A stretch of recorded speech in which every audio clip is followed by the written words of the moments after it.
សកម្មភាពនិមន្តកោចរបនិបាតរបស់ព្រះសង្ឃដែលជាយោគីវចរទាំងឡាយដែលបានចូលវគ្គសិក្សា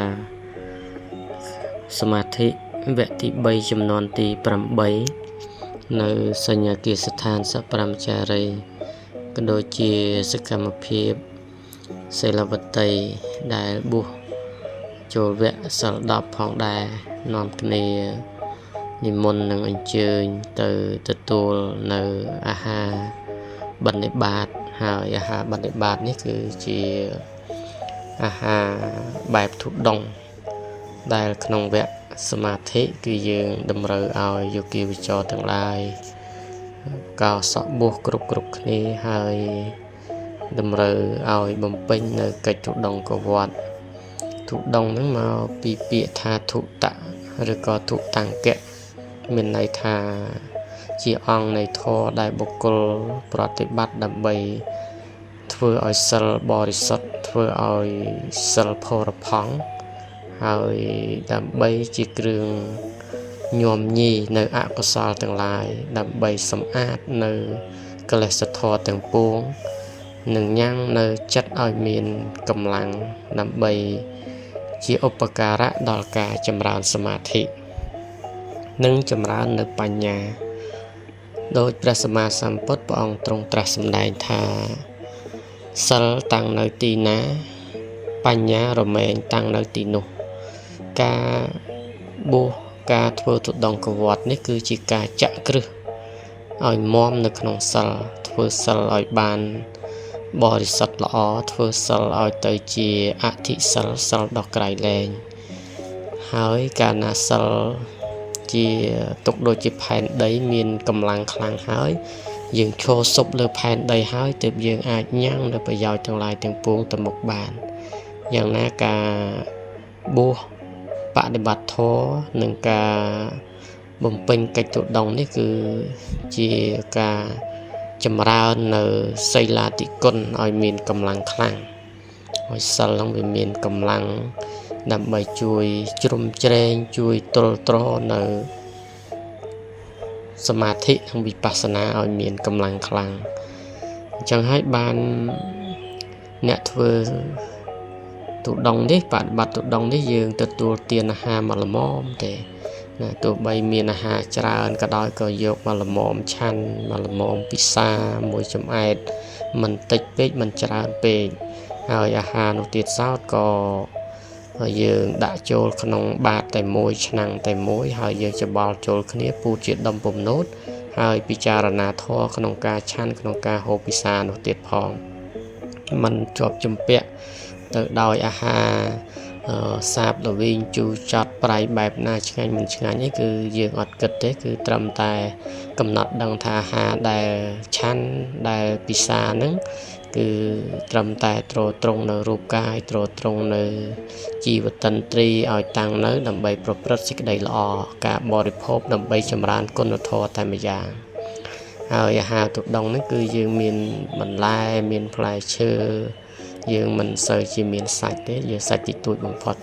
គឺសម្បូរទៅដោយបង្អែមបន្លែផ្លែឈើ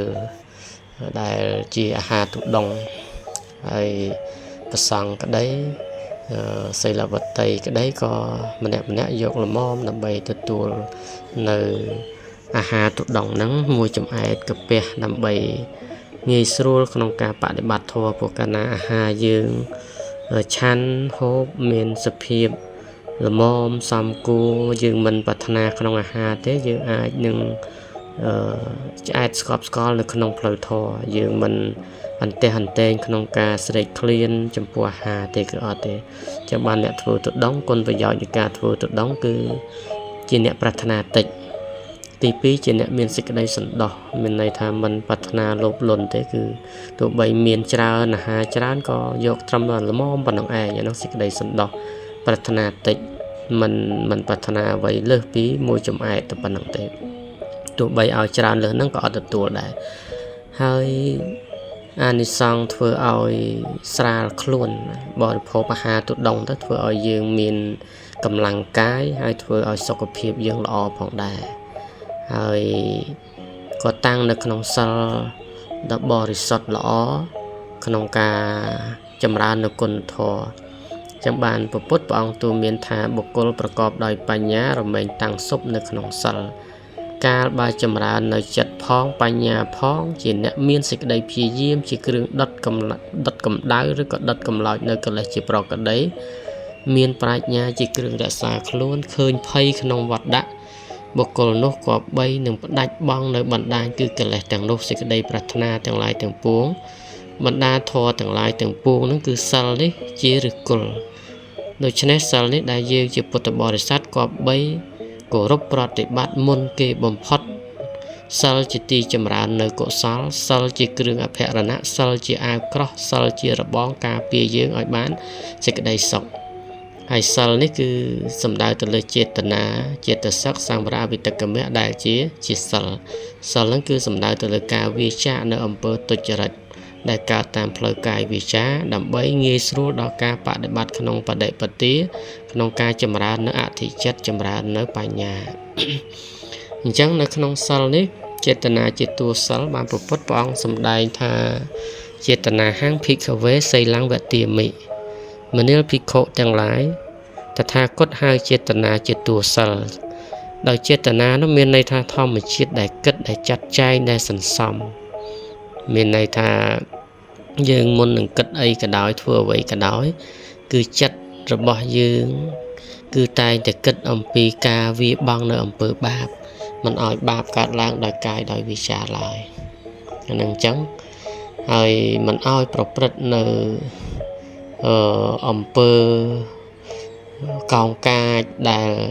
គ្មានគុណធម៌សិលធម៌ក្នុងខ្លួនហើយបើយើងពោលតាមច្បាប់វិញគេហៅថាការសង្រួមកាយកម្ម3វិច័យកម្ម4ហ្នឹងគឺជាការសង្រួមក្នុងសិលមួយទៀតចេតសិកដែលរក្សាឲ្យសិលរបស់យើងចេតសិក្ខាំងសីលੰណាចេតសិក្ខាំងសីលੰមានន័យថាចេតសិកជាតួសិលហ្នឹងគឺសំដៅទៅលើធម្មជាតិនៃអារម្មណ៍ក្នុងវត្ថុទាំងឡាយទាំងពួងដែលប្រកបព្រមជាមួយនឹងចិត្តយើងហ្នឹងគឺយើងត្រូវតែសង្រួមក្នុងចេតសិកដែលយើងត្រូវសង្រួមនេះគឺមានន័យថាមិនរំពៃសម្លឹងគយគុណទោសដល់ជនដទៃមិនសម្លឹងគយគុណចង់ឈ្នានេះជនដទៃឬក៏សម្លឹងគយគុណចង់បានទ្រព្យរបស់អ្នកដទៃមកធ្វើជារបស់ខ្លួនទេគឺវាចានឹងចោលមួយទៀតគឺចេតសិកដែលជាតួសិលហ្នឹងគឺយើងលះបង់នៅការចងគំនុំចងអាឃាតព្យាបាទ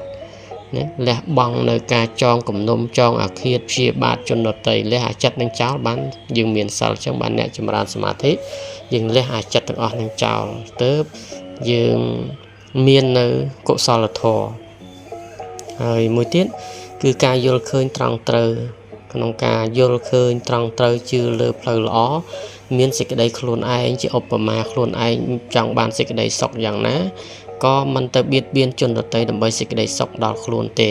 អញ្ចឹងបើខ្លួនយើងគិតពិចារណាដូច្នេះគឺយើងជឿលើកម្មលើផលពិតប្រាកដ